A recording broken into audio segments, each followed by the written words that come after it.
For Kin Myint Oo, sending money home to rural Myanmar used to involve long walks or bicycle rides to the nearest bank. Now it's as easy as sending a text. She recently began using a mobile money service, which lets her deposit and send cash from her phone via an app or at small shops like this one. The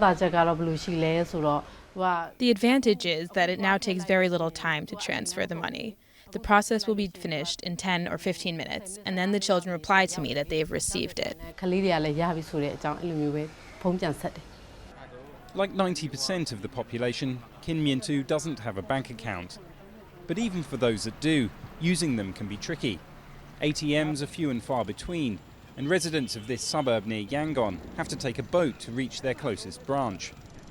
Myanmar's banking sector withered during decades of military dictatorship, and many people still prefer to store their savings under the proverbial mattress or convert them into gold or gemstones.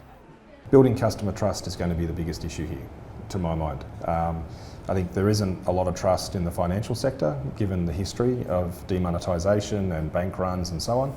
So, the average consumer generally will feel probably more comfortable keeping their money at home rather than keeping it actually in a bank. These new banking services have only been made possible by rapid advances in technology. In just a few years, smartphones have become commonplace throughout Myanmar, and some consumers could bypass bricks and mortar banks entirely. When this service becomes more popular, it will be much more helpful than the banks, because it will allow people to save and withdraw money at any time. Banks are only able to do this during office hours.